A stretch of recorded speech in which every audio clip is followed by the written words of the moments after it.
ज्ञानतिमिरान्धस्य ज्ञानाञ्जनशलाकया चक्षुन्मीलितं येन तस्मै श्रीगुरवे नमः।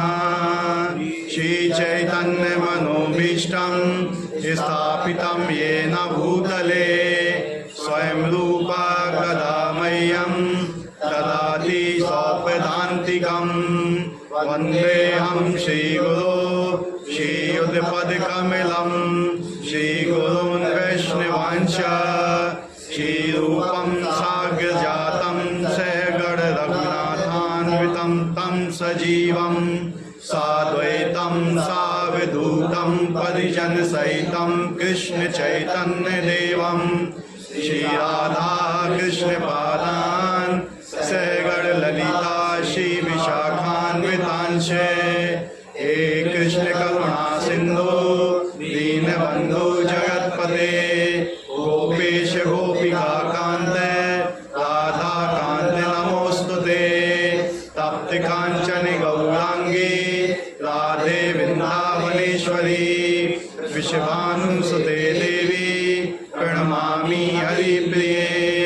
वाञ्छाकल्पतरुभ्यश्च कृपा सिन्धुभ्येव च पतितानां पावनेभ्यो वैष्णवेभ्यो नमो नमः। जय श्री कृष्ण चैतन्य प्रभु नित्यानंद श्री अद्वैत गदाधर शिवासादि गौर भक्तवृंद। हरे कृष्णा कृष्णा कृष्णा हरे हरे, हरे राम राम राम हरे हरे।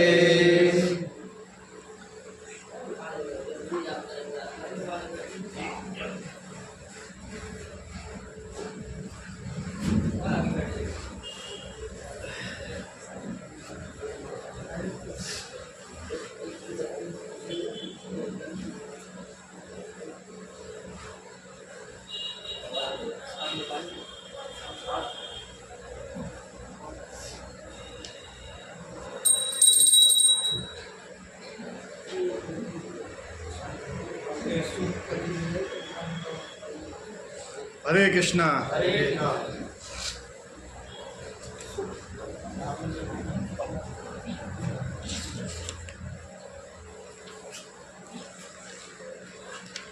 मोबाइल वगैरह साइलेंट में कर दो या एरोप्लेन मोड में लगा दो अपने।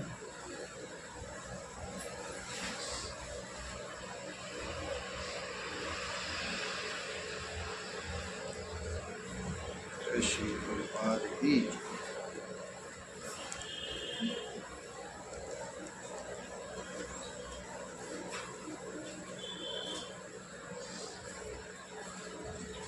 पिछली कक्षा में कौन कौन था?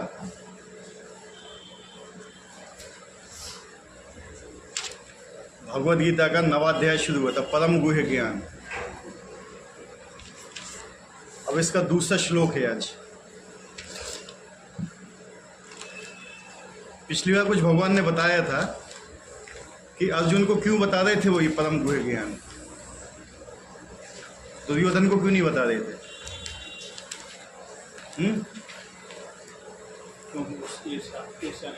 हैं?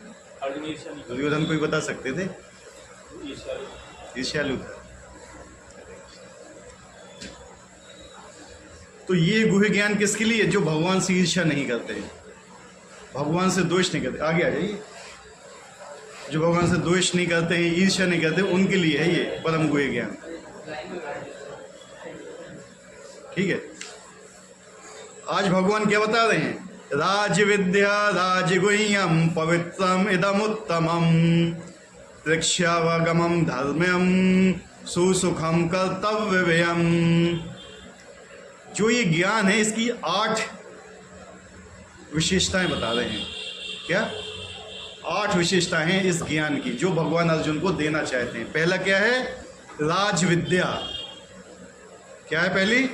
गुण, राज विद्या। दूसरा राजगुह्यम। तीसरा है पवित्रम। क्या है? फिर चौथा है इदम उत्तमम। ठीक है। पांचवा प्रत्यक्ष, प्रत्यक्ष अवगमन, ये क्या है? पांचवा है। छठा है धर्मम, सातवां है सुसुखम और आठवां है अव्ययम, अविनाशी।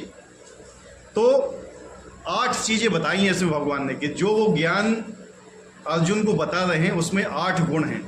क्या क्या गुण है? पहला क्या है? राज विद्या, विद्याओं का राजा है ये, किंग। जितनी विद्याएं अभी तक पढ़ी हैं, ठीक है, विद्या 8वें अध्याय तक जितनी हमने पढ़ी हैं उसके ऊपर है ये। 9th अध्याय है ना जो, उसके ऊपर है। 9th मतलब राजा है, विद्याओं का राजा है। आजकल स्कूल में क्या पढ़ाया जाता है?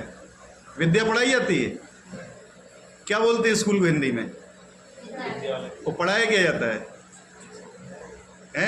विद्या पढ़ाई जाती है? नहीं पढ़ाई जाती। नाम बोल देते हैं विद्यालय, लेकिन विद्या नहीं पढ़ाई जाती है, ठीक है। राजगुह्यम, गुह्यम मतलब गुह्य ज्ञान जो होता है, बहुत गोपनीय ज्ञान है, उसका भी राजा है ये। 9वां अध्याय, ठीक है। पवित्रम बहुत शुद्ध है। उत्तमम दिव्य। एक तम होता है, तम मतलब क्या होता है? अंधेरा। और भी होता है तमोगुण, अंधेरा मान सकते। उससे ऊपर उत्तर, उत्तम सबसे ऊपर होता है उत्तम, ठीक है। ऊंचा, उत मतलब होता है ऊंचा, उत्तर उससे ऊंचा, उत्तम सबसे ऊंचा। तो ये सबसे ऊंचा ज्ञान है ये। प्रत्यक्ष, अगर इस ज्ञान का पालन करोगे तो आपको प्रत्यक्ष अनुभव प्राप्त होंगे। रेसिप्रोकेशन बोलता है इसको इंग्लिश में, रेसिप्रोकेशन। जैसे कुछ भी चीज आप अगर भक्ति करोगे तो उसका तुरंत आपको आंसर मिलेगा। उसके बाद है अव्ययम, समझा गया। धर्मम धर्म, सुसुखम अत्यंत सुखी है ये, मतलब बहुत ज्यादा सुख प्रदान करने वाला है, ठीक है। अव्ययम अविनाशी है, इसका कभी नाश नहीं होता है। तो ये 8 गुण हैं जो भगवान इस अध्याय में हमें बताएंगे। इस अध्याय जो भगवत गीता का सबसे मेन अध्याय है, जिसमें भक्ति के बारे में बताया जा रहा है, भक्ति की विशेषता बताई जा रही है। तो क्या कह रहे हैं शील प्रभुपाद जी? ये ज्ञान सब विद्याओं का राजा है, जो समस्त रहस्यों का सर्वाधिक गोपनीय है। यह परम शुद्ध है, क्योंकि आत्मा की प्रत्यक्ष अनुभूति कराने वाला है। किसकी अनुभूति कराता है? आत्मा की प्रत्यक्ष अनुभूति कराने वाला है। अतः ये धर्म का सिद्धांत है। ये अविनाशी है और अत्यंत सुखपूर्वक संपन्न किया जाता है। तो तात्पर्य में क्या लिखते हैं प्रभुपाद जी? भगवत गीता का यह अध्याय विद्याओं का राजा राज विद्या कहलाता है, क्योंकि पूर्ववर्ती व्याख्यात समस्त सिद्धांतों एवं दर्शनों का सार है। तो अब जितनी भी आपको अभी सेकंड अध्याय से अभी तक पढ़ा है, 8वें अध्याय का, उसमें जो कुछ भी पढ़ाया गया है उससे ये श्रेष्ठ है जो इसमें पढ़ाया जाएगा। भारत के प्रमुख दार्शनिक गौतम, कणाद, कपिल, याज्ञवल्क्य, शांडिल्य तथा वैश्वानर हैं। सबसे अंत में व्यासदेव आते हैं, जो वेदांत सूत्र के लेखक हैं। अतः दर्शन या दिव्य ज्ञान के क्षेत्र में किस प्रकार का अभाव नहीं है। अब भगवान कहते हैं कि यह 9वां अध्याय ऐसे समस्त ज्ञान का राजा है। ये वेदाध्ययन से प्राप्त ज्ञान और विभिन्न दर्शनों का सार है। ये गुह्यतम है, क्योंकि गुह्य और दिव्य ज्ञान में आत्मा तथा शरीर के अंतर को जाना जाता है। समस्त गुह्य ज्ञान के इस राज विज्ञा की पराकाष्ठा है भक्ति योग। तो जितने भी सनातन धर्म में जितनी भी विद्याएं बताई गई हैं, कर्म योग, ज्ञान योग, उसके बाद क्या है अष्टांग योग, जितनी भी चीजें ये बताई गई हैं, इन सबसे श्रेष्ठ कौन सा है? ये भक्ति योग। वो चीज बताई, क्योंकि बहुत से वो आए हैं यहाँ पे, वेदांती आए हुए हैं, बहुत मतलब जो दार्शनिक होते हैं जो मेन, वो बताते हैं कर्म योग, ज्ञान योग। लोग आजकल क्या मानते हैं? कर्म मेन मानते हैं कर्म को मेन, या नहीं मानते हैं? लेकिन क्या कर्म वास्तव में मेन है या नहीं है? कर्म ही पूजा है लिख देते हैं। तो कर्म पूजा है या नहीं है? नहीं है पूजा है? तो नहीं जानते हैं वो तो यही मानते हैं। हाँ, देखो कर्म को हम पूजा नहीं बोल सकते हैं, लेकिन अगर हम कर्म को भगवान की सेवा में लगा दें तो जरूर पूजा बोल सकते हैं उसको। अगर कर्म हम अपने लिए कर रहे हैं तो पूजा नहीं है, और कर्म अगर हम भगवान के लिए कर रहे हैं तो वो पूजा है। तो लोग लिख देते ना कर्म ही पूजा है, हम तो अपना कर्म कर रहे हैं भाई, हमें भगवत गीता से कोई मतलब नहीं है। बोलते हैं ना लोग ऐसे, हम तो कर्म कर रहे हैं बस। लेकिन कर्म क्या है ये तो नहीं जानते हैं लोग कि वास्तव में कर्म क्या है। भगवान ने गीता के 30 अध्याय में बोला कर्म, अकर्म, विकर्म, 3 तरह की चीजें बताई थी। कर्म क्या है, अकर्म क्या है, विकर्म क्या है, इन सबको जो भी समझ गया तो वो यहाँ से निकल जाएगा। अगर हम कर्म को ही नहीं समझेंगे कर्म वास्तव में क्या है, यहाँ तक कि हर क्षण आदमी कर्म कर रहा है, बोलता है कि मैं कुछ नहीं कर रहा हूँ। आप सांस भी ले रहे हो तो वो भी एक कर्म है कि नहीं।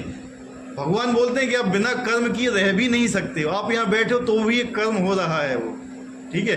लेकिन यहाँ बैठ के जो कर्म हो रहा है वो अकर्म कहलाएगा, ठीक है। वो आप भगवान की प्रसन्नता के लिए कर रहे हो। लेकिन जो काम आप दूसरे की प्रसन्नता के लिए करो या अपनी प्रसन्नता के लिए, वो चीज़ अलग हो जाती है, उसमें आपको बंधना पड़ता है। अभी भगवान क्या होता है, गुह्यतर ज्ञान क्या है, मैं शरीर नहीं हूँ। सबसे पहली चीज यहीं पे ही सारी फिलॉसफी डमाडोल हो जाती है। लोग अपने आप को क्या मानते हैं, शरीर मानते हैं। मैं स्त्री हूँ, मैं पुरुष हूँ। क्या वास्तव में स्त्री पुरुष हैं हम? नहीं है। हम क्या हैं, भगवान के अंश, सनातन अंश है भगवान के, ठीक है।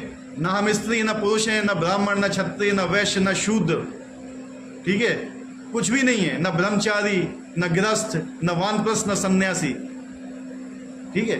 हम क्या हैं, एक शुद्ध आत्मा है और जिसका काम है भगवान की सेवा करना। और लेकिन वही चीज हम नहीं करते हैं।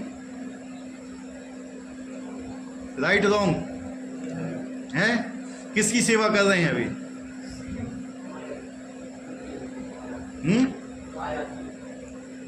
किसकी सेवा कर रहे हैं? स्वयं की और परिवार की। हैं? स्वयं की और परिवार की। आप अपने शरीर की और शरीर से संबंधित जितने चीजें हैं उनकी सेवा कर रहे हो। पहला तो मिसकंसेप्शन ये है कि आप अपने आप को शरीर मानते हो, ठीक है, और जो भी शरीर से संबंधित चीजें उनको अपना मानते हो और आप इन्हीं की ही सेवा में लगे हुए हो। और ये चीज कब तक है आपके साथ? जब तक शरीर है। मेन चीज क्या है? शरीर। अगर आप अपने आप को आत्मा मानते हो तो शरीर तो छूट गया, फिर समझ रहे? तो फिर वो चीज जो आप करोगे वो सनातन है। आत्मा का जो धर्म होता है वो अलग होता है। लेकिन जब आप शरीर के साथ कर्म कर रहे हो, शरीर के लिए कर रहे हो, शरीर से संबंधित चीजों के लिए कर रहे हो, तब क्या होगा? जब तक शरीर रहे तब तक वो चीजें रहेंगी। जिस दिन शरीर चला गया वो समाप्त हो गया। तो जितने भी सिद्धांत है, जितने भी धर्म है, जितना भी चीज है वो शरीर के आधार पर है। जो शरीर के आधार पर है वो जब तक शरीर रहेगा तब तक ही रहेगा, उसके आगे नहीं जाएगा। सामान्यतः लोगों को इस गुरु ज्ञान की शिक्षा नहीं मिलती है, उन्हें बाह्य शिक्षा दी जाती है। जहां तक कि सामान्य शिक्षा का संबंध है उसमें राजनीति, सबके पास भगवत गीता है नहीं है? किस किस के पास नहीं है? यहां पर, यहां से ले लो अभी।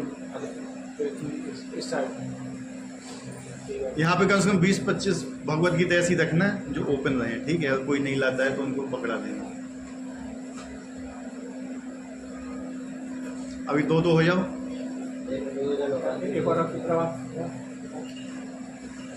और छोटे छोटे से वो आते हैं ना, वो सालुट टाइप के आते हैं ना, इसके ऊपर हाँ, नहीं वो नहीं, लकड़ी का नहीं, प्लास्टिक का आता है, वो सस्ता भी पड़ जाएगा। वो लकड़ी का तो आता है 150-200 रुपये का। पता नहीं तो 20-25 ले आएंगे। भगवत गीता को नीचे नहीं रखें, उसके ऊपर रखेंगे, ठीक है। शुरू कर रहे हैं। उसमें राजनीति, समाजशास्त्र, भौतिकी, रसायन शास्त्र, गणित, ज्योतिर्विज्ञान, इंजीनियरिंग आदि में मनुष्य व्यस्त रहते हैं। क्या क्या चीजें बताइए, किस में व्यस्त रहता है आदमी?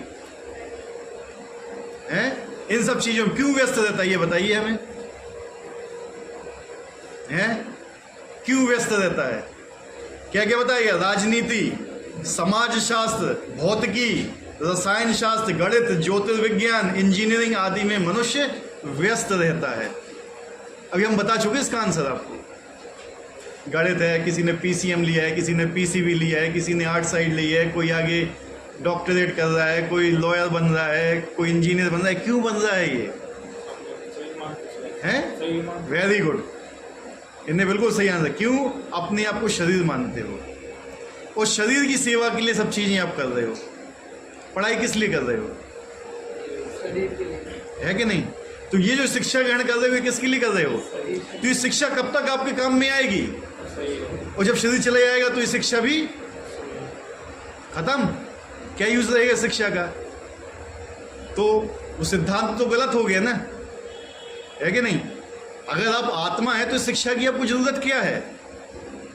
पहली चीज तो ये है, अगर आप पढ़ रहे हो, मान लिया है ठीक है, शरीर के पालन, अगर आप ये समझ रहे हो कि ये मेन चीज नहीं है, लेकिन अगर मुझे अपने शरीर का पालन करना है तो मुझे ये पढ़ना पड़ रहा है, लेकिन मेन चीज कुछ और है, तो वो चीज कहां पढ़ाई जा रही है? कौन सी यूनिवर्सिटी में वो चीज पढ़ाई जा रही है बताइए, जो मेन है? तो ये सब चीजें जो पढ़ाई जा रही है ना, ये भी माया ही है एक हिसाब से, क्योंकि आपको अपने रास्ते से भटकाया जा रहा है केवल। समझे बात को? आप इन सब चीजों को पढ़ रहे हैं, ठीक है, अच्छी बात है, लेकिन अगर इन चीजों को पढ़ रहे हो और अगर इन चीजों का इस्तेमाल अगर आप भगवान की सेवा में कर सकते हो तब तो सही है कुछ पार्ट्स तक। लेकिन अगर आप इनको केवल अपने लिए ही पढ़ रहे हो कि मुझे अपना जीवन निर्वाह करना है, तो फिर ये चीज व्यर्थ है। क्योंकि हमने एक बार आपको बताया था कि वास्तविक कैरियर क्या होता है। कैरियर का मतलब क्या होता है? लोग कह रहे हैं हमें अपना कैरियर बनाना है। कैरियर मतलब होता क्या है? Very good. जिंदगी के साथ भी और जिंदगी के बाद भी। अगर ये शरीर चला गया उसके बाद आपका कैरियर कहाँ गया? वास्तविक कैरियर तो वही है जब आत्मा को डंडे पड़ते हैं, ठीक है? तो वास्तविक कैरियर क्या होगा? ये कैरियर इतना कि जब तक हमारा शरीर तब तक हम सुखी रहें, उसके बाद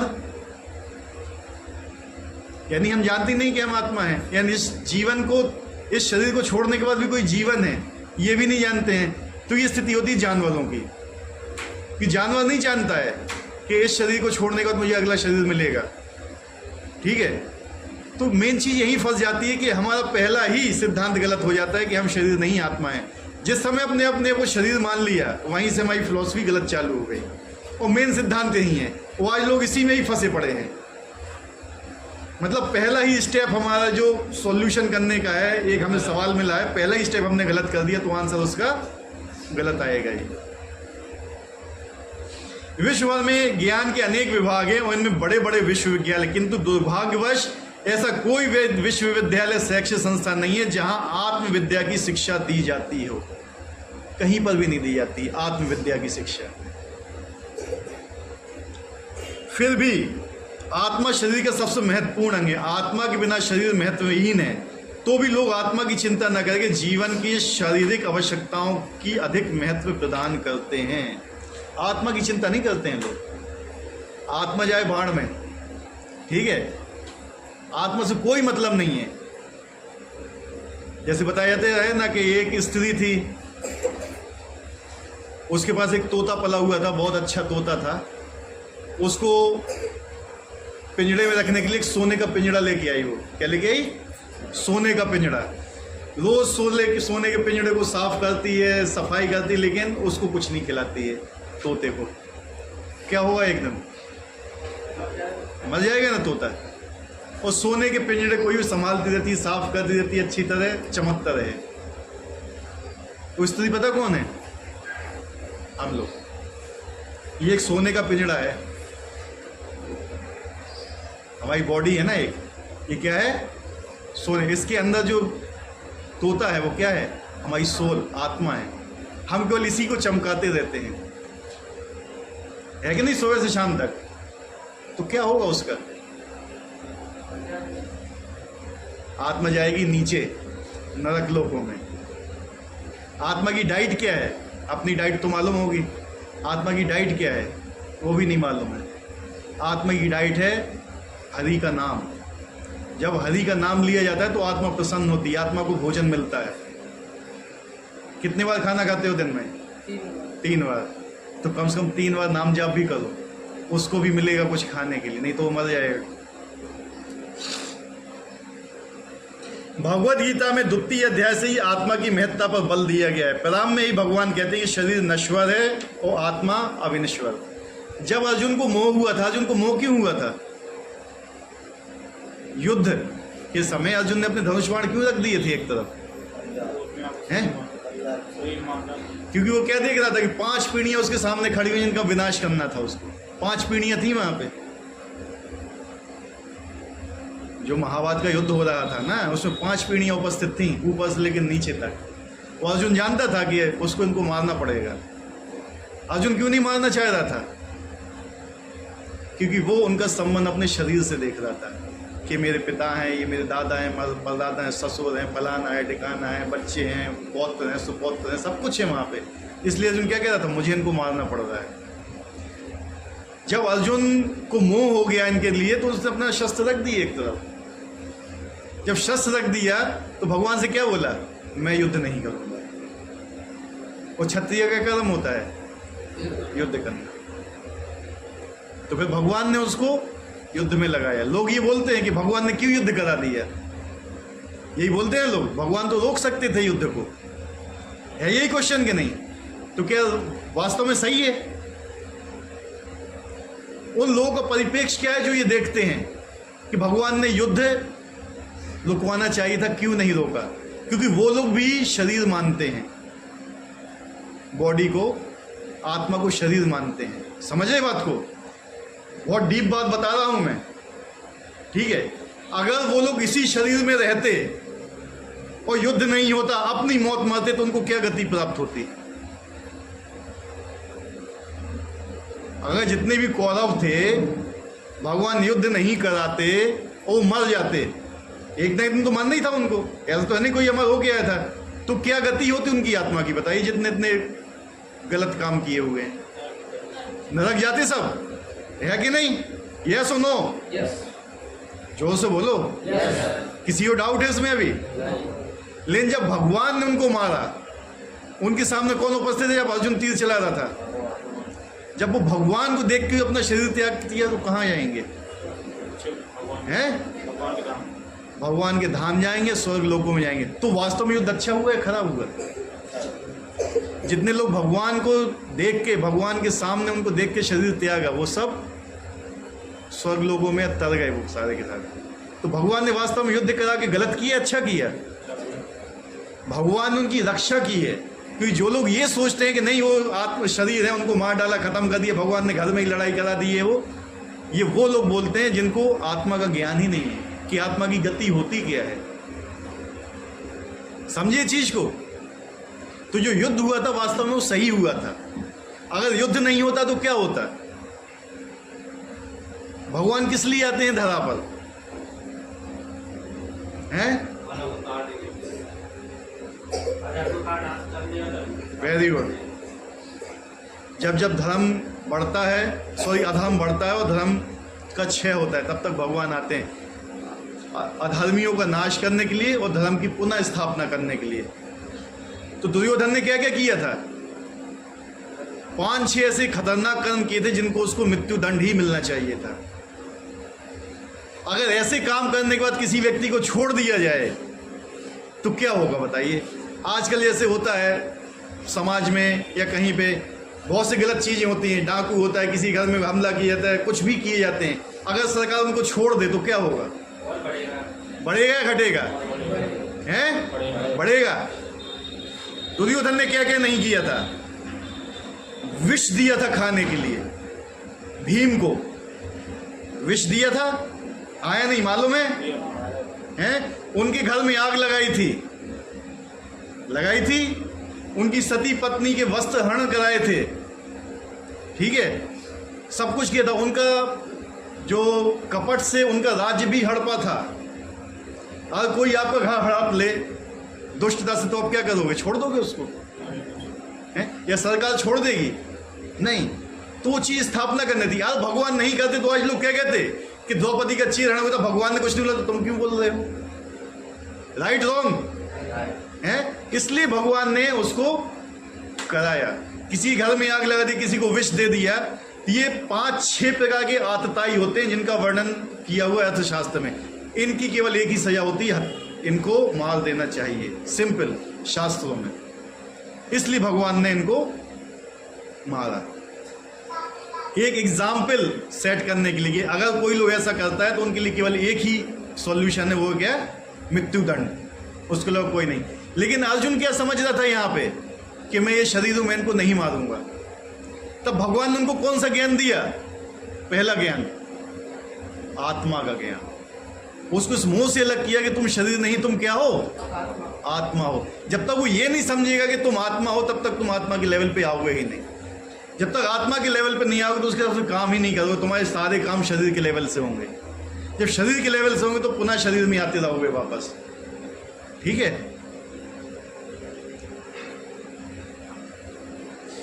यही ज्ञान का गुह्य अंश। केवल जान लेना कि आत्मा शरीर से भिन्न है, निर्विकार, अविनाशी, नित्य है, इससे आत्मा के विषय में कोई सकारात्मक सूचना प्राप्त नहीं होती।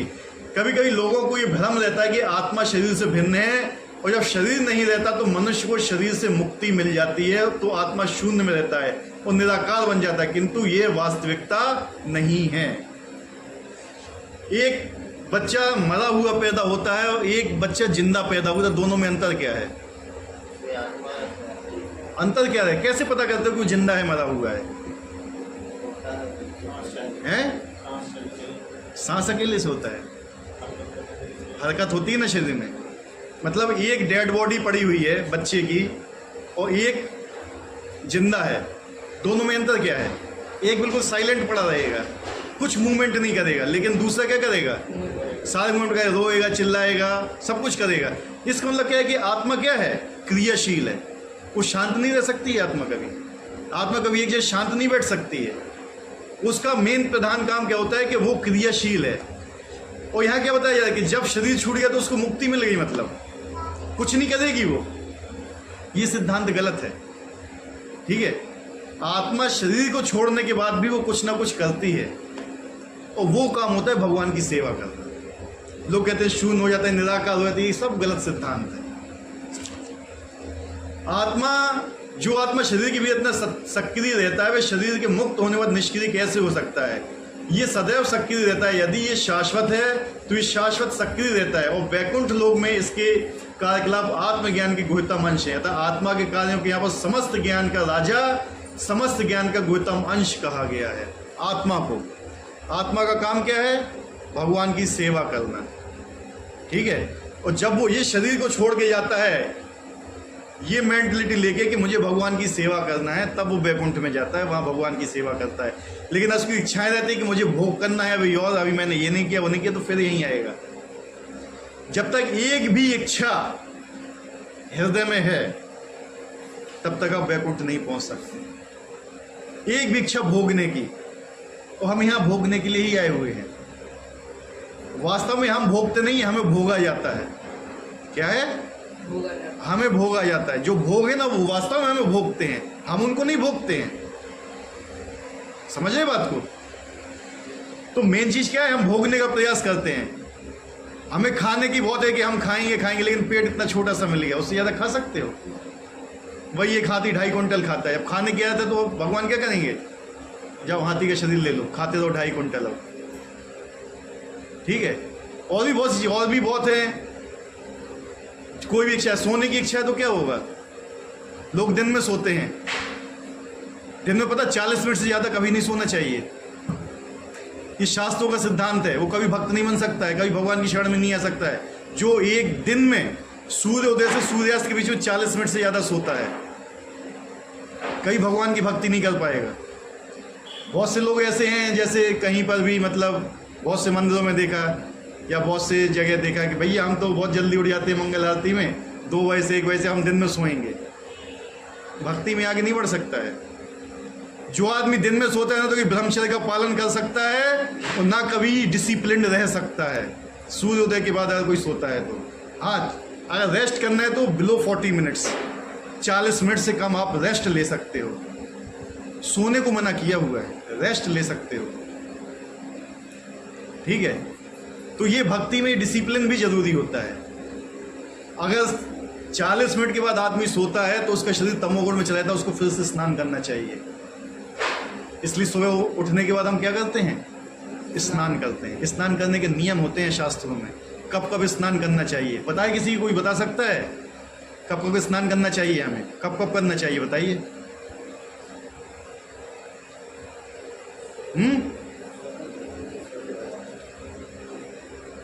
जो भगवान की सेवा लायक, कम से कम उसको 3 बार स्नान करना चाहिए। उसके लिए बहुत से नियम हैं।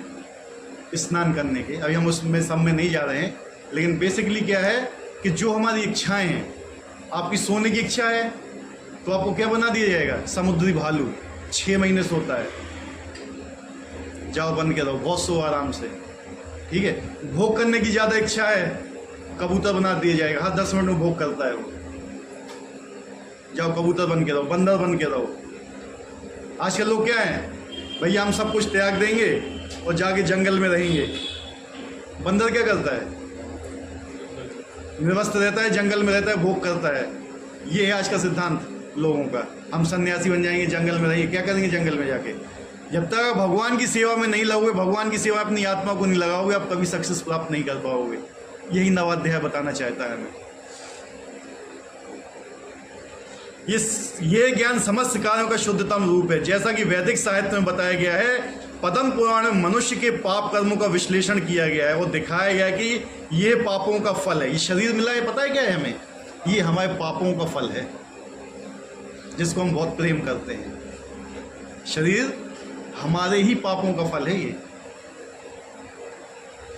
जो लोग सकाम कर्मों में लगे रहते हैं, पापपूर्ण कर्मों के विभिन्न रूपों एवं अवस्थाओं में फंसे रहते हैं। उदाहरण, जब बीज बोया जाता है तो तुरंत वृक्ष तैयार हो जाता है, या इसमें कुछ समय लगता है। पहले एक छोटा सा अंकुर रहता है, फिर वृक्ष का रूप धारण करता है, तब इसमें फूल आते हैं, फल लगते हैं, और बीज बोने वाले व्यक्ति फूल तथा फल का उपभोग कर सकते हैं। इसी प्रकार जब कोई मनुष्य पाप कर्म करता है तो बीज की भांति इसके भी फल मिलने में समय लगता है। ठीक है, इसमें भी कई अवस्थाएं होती हैं। भले ही व्यक्ति पाप कर्मों का उदय होना बंद हो चुका हो, किंतु किए गए पाप कर्मों का फल तब भी मिलता रहता है। कुछ पाप तब भी बीज रूप में बचे रहते हैं, कुछ फलीभूत हो चुके होते हैं, जिनसे हमें दुख तथा वेदना के रूप में अनुभव होता है। जो कर्म हम करते हैं उसका फल तुरंत नहीं मिलता है। लोग बोलते हैं कि भैया हमें पिछले जन्म का इस जन्म में क्यों मिल रहा है। एक आम का पेड़ लगाया आज आपने, फल कितने साल बाद मिलेगा? हैं? कम से कम 5-6 साल का। लोग कहेंगे आज मैंने लगाया है तो मुझे मिलना चाहिए। वहीं यार आप पिसिया वो तो 4 महीने में मिल जाती है। ठीक है, बांस का पेड़ लगाओ तो जाने कितने साल बाद मिलेगा, वो उगेगा। ठीक है, ये कर्म फल। वहीं जाके पुलिस वाले को झापड़ मार दो तो तुरंत मिलेगा ना। हर फल जो होता है ना, सबका अलग अलग क्रिया होती है। कुछ फल ऐसे भी होते हैं जिनका हमें इस जन्म में नहीं मिलता है। धृतराष्ट्र को 100 जन्मों के बाद फल मिला था। धृतराष्ट्र को 100 जन्मों के बाद फल मिला था। क्या बोला था उसने भगवान श्री राम, भगवान कृष्ण ने, कि मैंने ऐसा कौन सा पाप किया था कि मेरे 100 बच्चे मेरे सामने मारे गए और मैं अंधा पैदा हुआ था। उन्होंने बताया था धृतराष्ट्र इतना वो था कि उस समय 99 जन्म देख लिए थे पीछे के। भगवान ने कहा एक पीछे और जाओ। उस समय चक्रवर्ती राजा हुआ करता था। वन में गया था आखेट करने के लिए। वहां देखा एक बहुत सुंदर हंस था, उसकी आंखें बहुत सुंदर थी। वो हंस ने बच्चे दिए हुए थे, वो अंडे दिए हुए थे, 100 अंडे थे। उसकी आंखें निकालनी और 100 अंडों को तोड़ दिया। तो बोला भगवान जब का मुझे पाप अभी क्यों मिल रहा है? कहता तुमने इतना बड़ा पाप कर्म किया था, उसके लिए तुम्हें पुण्य कमाना थे कि तुम्हारे 100 बच्चे पैदा हों। समझ रहे बात को? जब तुम्हारे इतने पुण्य हुए कि तुम्हारे 100 बच्चे पैदा हुए, तब वो पाप फिर इफेक्टिव हुआ और 100 बच्चे तुम्हारे चले गए। इतने खतरनाक होते हैं। कोई भी व्यक्ति कर्म से बच नहीं सकता है। इसलिए ये गीता बताती है कि हमें कर्मों से कैसे बचना चाहिए। तो अगर हम ये सोचते हैं कि हम कर्म से बच जाएंगे तो असंभव, नहीं बच सकते हो। और जो यहाँ पे आप भोग रहे हो वो तो आपके प्रारब्ध हैं। केवल क्या है? केवल प्रारब्ध, एक छोटा सा हिस्सा जिससे हमें ये शरीर मिला है। इसके पहले तो बहुत कुछ पड़ा हुआ है और हम बहुत कुछ क्रिएट भी कर रहे हैं आगे। 3 प्रकार के होते हैं कर्म। एक होता है प्रारब्ध, एक होता है संचित और एक होता है क्रियमाण, जो अभी चल रहा है, जो हम अपनी क्रिएट कर रहे हैं।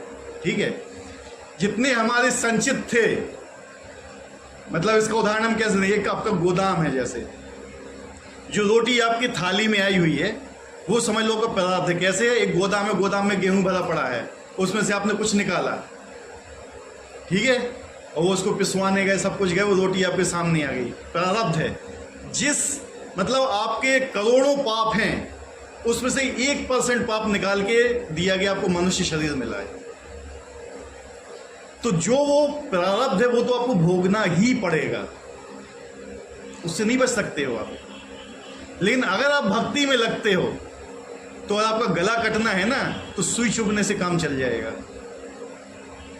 ठीक है, इतना है भक्ति का फायदा, नहीं तो आपको भोगना है। और भक्ति करने से, भगवान का नाम लेने से पिछले संचित कर्म है ना, वो भी जल के राख हो जाते हैं। और जो अभी आप कर रहे हो रहे हैं भगवान की सेवा में लगने के बाद, वो भी जल के नष्ट हो, केवल प्रारब्ध बच जाता है। और प्रारब्ध भी कैसा बचता है? अगर आपका गला कटने वाला हो तो सुई चुभने के बराबर बचेगा। जैसे कहते हैं भैया ये व्यक्ति माला जाप में लग गया है, ये भगवान की भक्ति में लगे, लेकिन इसके साथ अभी भी गलत हो रहा है, उसने सब कुछ छोड़ दिया। लेकिन आपने कभी देखा होगा कि आपने पंखे का स्विच बंद कर दिया तो भी पंखा चलता रहता है, चलता रहता है कि नहीं? क्यों? क्योंकि कुछ शक्ति बची हुई उसमें अभी भी। इसी वजह जो भी आपके पाप कर्म बचे हुए हैं ना, वो आप भोग रहे हो धीरे धीरे, लेकिन एक दिन ऐसा आएगा वो भी बंद हो जाएगा, आपके भी पाप कर्म पूरे बंद हो जाएंगे। तो केवल ये संभव किससे है? भक्ति में लगने से। ना तो कर्म योग में इतनी शक्ति है, ना ज्ञान योग में इतनी शक्ति, ना अष्टांग योग में इतनी शक्ति है कि वो आपके पापों को नाश कर सके।